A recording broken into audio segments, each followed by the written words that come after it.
건강즙은 과일이나 채소, 어류 등에서 짜낸 즙을 말하는데요. 포도, 양파, 도라지, 붕어즙 등 판매되는 종류도 굉장히 다양하죠. 하루 한 포면 건강을 챙길 수 있다는 얘기에 건강즙을 찾는 사람이 늘고 있습니다. 하지만 건강을 챙기려고 마신 즙이 오히려 몸에 독이 되는 경우도 있습니다. 이는 사람마다 주의해야 할 건강즙이 있기 때문이죠. 자신에게 맞지 않은 원료의 건강즙을 무분별하게 섭취하면 신체에 부담을 주고 잘못하면 병을 얻거나 키울 수도 있습니다. 오늘은 자신에 맞는 건강즙을 제대로 먹는 법과 섭취 시 주의해야 할 사항을 알아보겠습니다. 첫 번째로는 당뇨병 환자가 피해야 할 건강즙인데요. 만성질환 환자는 건강즙 복용 시 더욱 주의해야 합니다. 뿐만 아니라 약을 복용 중인 환자도 반드시 건강 상태 혹은 복용 중인 약에 따라 섭취를 주의해야 하죠. 대표적으로 당뇨병의 경우 당분이 많은 과일즙을 피해야 합니다. 과일 그 자체를 씹어서 천천히 소화시키는 경우에는 혈당이 천천히 올라가게끔 됩니다. 그 안에 섬유소와 과육이 있기 때문에 똑같은 당지수라도 천천히 올라가게 되는데요. 즙을 내서 먹는다고 하면 급작스러운 당의 상승 등으로 인슐린 저항성이 올 수 있습니다. 시중에서 구할 수 있는 과일즙의 당류 함량은 대부분 10g 내외인데 하루 두세 포를 마신다면 건강즙만으로 먹는 당이 세계보건기구 WHO가 권고하는 하루 당 섭취량 25g을 넘게 됩니다. 즙은 흡수가 매우 빨라 일시적인 고혈당을 초래할 수도 있으며 체중도 쉽게 증가할 수 있어 주의해야 합니다. 그 다음으로는 위에 질환이 있는 환자가 피해야 할 건강즙입니다. 이렇게 몸 상태에 따라 건강즙 섭취를 조심해야 하는 사람들이 있습니다. 마늘은 소화를 돕고 항균 작용이 뛰어나 위장 건강에 도움이 되는 식품입니다. 하지만 마늘의 매운맛을 내는 알리신은 위벽을 자극할 수 있어 속쓰림이나 소화불량이 생길 수 있는데 마늘즙은 생마늘보다 성분이 더욱 압축되어 있어 더 강한 자극을 주니 특히 주의해야 합니다.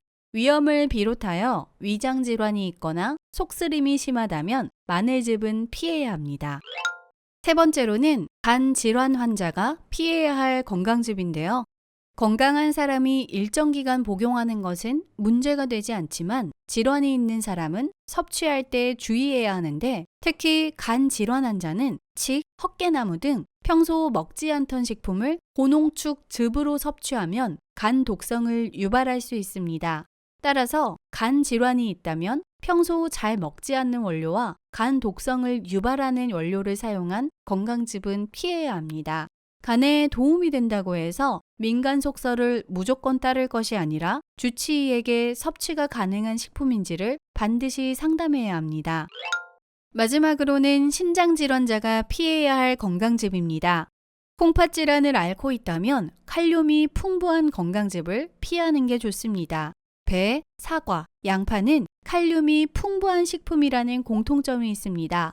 100g 기준 사과 146mg, 배 100mg, 양파 144mg의 칼륨이 들어있는데 신장 질환이 있는 사람들은 몸속 전해질이나 노폐물을 거르는 기능이 많이 저하되어 있어 체내 칼륨 농도를 정상적으로 조절하기 힘들죠.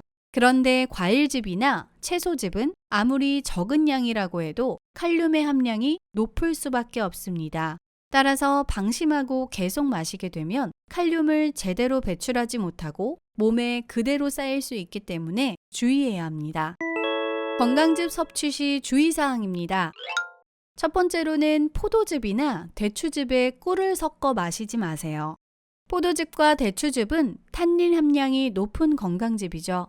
탄닌 성분은 철과 결합을 하면 탄닌 산철을 만들어 철분의 흡수율을 낮추는 결과를 초래합니다.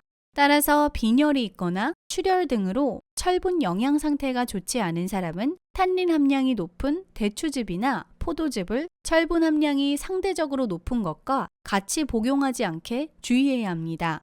특히 꿀에는 철분이 다량 함유되어 있으므로 함께 섞어 마시는 것은 피해야 합니다. 두 번째로는 한 가지 건강즙만 6개월 이상 먹지 마세요.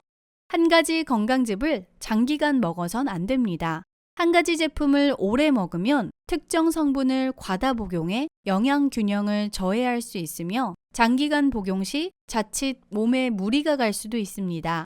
특히 건강에 좋다고 건강즙을 냉장고에 넣어두고 물을 대신해서 먹는 사람이 있는데 간 수치가 높아질 수 있으므로 주의해야 하며 한 가지 건강즙만 6개월 이상 먹는 것도 금물입니다. 건강즙은 하루 한두 봉씩 섭취하되 여러 종류를 섞어 먹지 않는 게 좋으며 바쁜 일상에 즙으로 끼니를 해결하는 사람도 있지만 위장에 자극이 가해질 수 있으니 빈속에 먹는 것도 자제하는 것이 좋습니다. 마지막으로 즙을 구입할 때 성분을 꼭 살펴보세요. 포장지에 합성 착색료, 보존제 첨가 여부를 표기하도록 되어 있기 때문에 피해서 고르시는 게 좋습니다. 또 즙을 많이 마시고 물을 충분히 마시면 농도가 연해져서 괜찮다는 얘기가 있지만 이는 사실과 다르다고 합니다. 고농축 착즙액을 먹기 전으로 물 한 잔을 마시면 안전할 수 있을 거라 생각을 하지만 실제로는 먹는 즉시 흡수가 되면서 혈중의 칼륨 농도나 또는 미네랄이 올라가서 심장 박동 또는 콩팥 기능에 영향을 줄 수 있으므로 주의해야 합니다.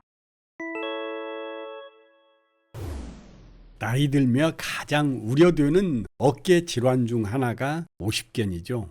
오십견은 어깨 관절을 싸고 있는 관절막에 만성염증이 발생하면서 섬유화가 진행돼 통증, 관절 운동 제한이 생기고 일상이 불편해지는 질환입니다. 50대에 누구든 한 번 앓고 지나간다는 의미에서 오십견이라 이름 붙었다 합니다. 하지만 예방과 치료도 가능합니다. 규칙적인 관절 운동을 하면 좋습니다. 대표적인 것이 무음 박수치기 운동입니다.